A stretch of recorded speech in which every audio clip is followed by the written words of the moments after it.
ये कहानी उस वक्त की है जब सितारों से परे रहने वाले क्री लोगों ने यूनिवर्स में जंग को फैला रखा था और वो अपने साम्राज्य का विस्तार करने में लगे हुए थे। उनके इस अभियान में क्री के बहुत से सोल्जर्स मारे जा रहे थे, इसीलिए उन्होंने अपनी सेना को मजबूत करने और साथ ही में ज्यादा बढ़ाने के लिए उन प्लैनेट्स के लोगों का सहारा लिया जिसमें रहने वाले या तो विकसित नहीं थे या वो बहुत कमजोर थे। पृथ्वी पर इंसानों की शुरुआती दिनों में इंसान उतना मजबूत नहीं था, इसीलिए क्री ने उस वक्त के इंसानों को पकड़कर उन पर एक्सपेरिमेंट्स किए जिससे उनका पूरा डीएनए स्ट्रक्चर ही बदल गया। उन्होंने इंसानों के जीन्स में पीढ़ी दर पीढ़ी एक्सपेरिमेंट किए। कुछ लोग इस एक्सपेरिमेंट को सहन नहीं कर पाए और मारे गए, तो कुछ लोग इसे सरवाइव कर गए और फिर वो बने परफेक्ट सोल्जर, बेहतरीन जासूस, ताकतवर योद्धा और कुछ गुलाम। और ये सब गुलाम ही रहते जब तक कि वो भविष्यवाणी नहीं हुई। क्री के सुप्रीम इंटेलिजेंस ने एक विजन देखा जिसमें उसने जाना कि उनकी ही रिसर्च फैसिलिटी का कोई शख्स जिसे मिडनाइट किंग के नाम से जाना जाएगा वो एक दिन पूरे क्री साम्राज्य को तहस नहस कर देगा, जिसके चलते उस रिसर्च फैसिलिटी को तुरंत ही बंद करना पड़ा और उन पांचों ट्राइब्स के इनह्यूमंस को खत्म करने का आदेश दे दिया गया। लेकिन ये बात बहुत पुरानी है, इतनी पुरानी कि इतिहास के पन्नों की तरह भुला दी गई।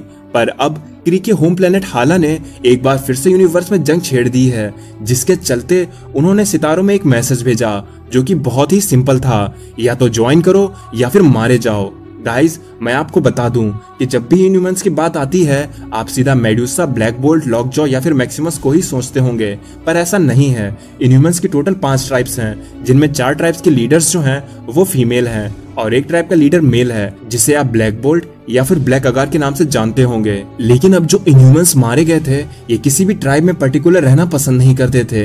ये आजाद लोग थे, भले ही इनको ब्लैक बोल्ट की प्रोटेक्शन नहीं मिली थी, पर ब्लैक बोल्ट हर इनह्यूमन की प्रोटेक्शन करना अपनी जिम्मेदारी मानता था। इसलिए उसने उन नामों को सर्च करना शुरू किया जो उसे बस एक ही संदेश भेजने के बाद मारे गए थे, और इन नामों की गिनती 11,038 तक पहुंच गई थी, जिस वजह से ये बुक दिन ब दिन भारी होती जा रही थी।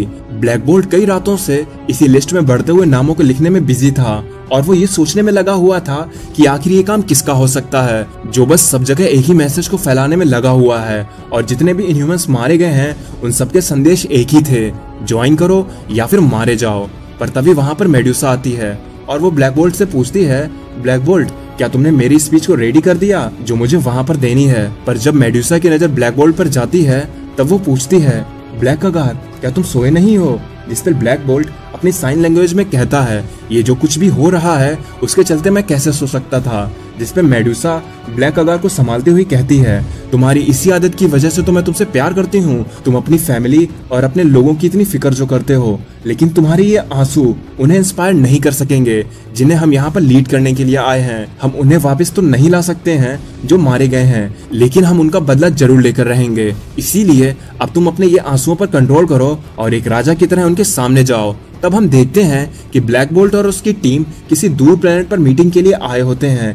ये मीटिंग इतनी कॉन्फिडेंशियल थी कि इस जगह पर किसी का भी आना मुश्किल था, यहाँ तक कि खुद लॉकजॉ भी यहाँ पर टेलीपोर्ट होकर नहीं पहुँच सकता था। ये मीटिंग इनह्यूमंस के उन 5 ट्राइब के लीडर्स के बीच में होने वाली थी, जिसको बस एक ही मैसेज मिला था, ज्वाइन और डाई। पर ब्लैक बोल्ट इनमें से किसी भी ऑप्शन को वोट नहीं करने वाला था, क्योंकि ब्लैक बोल्ट वॉर को चूज करने वाला था। जिसके बाद सभी लोग उस मीटिंग हॉल की तरफ बढ़ने लगते हैं।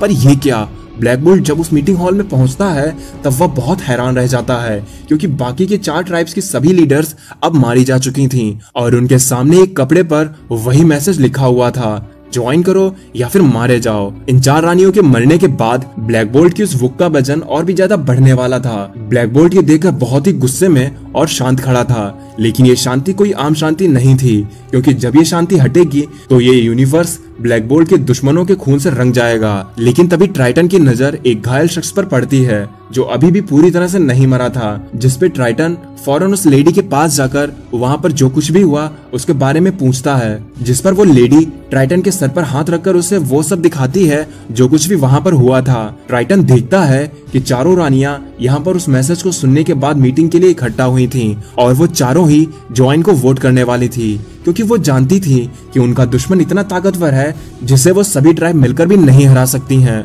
वो रानियां सरेंडर करने वाली थीं, लेकिन तभी वहां पर वो डेविल आया जिसने उन रानियों से कहा, वेल, मैं तुम्हारे इस वोट से काफी इम्प्रेस्ड हुआ कि तुमने हमारे एम्पायर को ज्वाइन करने का सोचा, लेकिन वो मैसेज जो सितारों में भेजा गया था वो तुम लोग के लिए था ही नहीं, बल्कि वो मैसेज उस राजा के लिए था जो यहाँ आने वाला है, क्योंकि उसके साम्राज्य में कायरों की कोई जगह नहीं है। जिसके बाद वो डेविल उन सभी रानियों को वहीं पर मार डालता है, जिसपे ट्राइटन उस शख्स को इतना सब कुछ बताने के लिए थैंक यू कहता है। लेकिन तभी ट्राइटन को उस शख्स की बॉडी में एक डिवाइस नजर आता है, जिसे देखकर ट्राइटन कहता है, ओ नो, ये एक मुसीबत है। ब्लैक बोल्ट, तुम सभी लोग यहाँ से भाग जाओ, क्योंकि ये एक बॉम्ब है। लॉकजॉ तुरंत ही सभी इनह्यूमंस को वहां से बाहर टेलीपोर्ट कर देता है। लेकिन ट्राइटन की किस्मत इतनी अच्छी नहीं थी, वो उस धमाके में मारा जा चुका था। ऐसा लग रहा था कि उस शख्स को इन लोगों को मारने के लिए ही छोड़ रखा गया था। इस बॉम्ब का पर्पस ब्लैक बोल्ट को कुछ देर बाद समझ आया। ये बॉम्ब इतना ताकतवर नहीं था कि ये एक राजा को खत्म कर सके,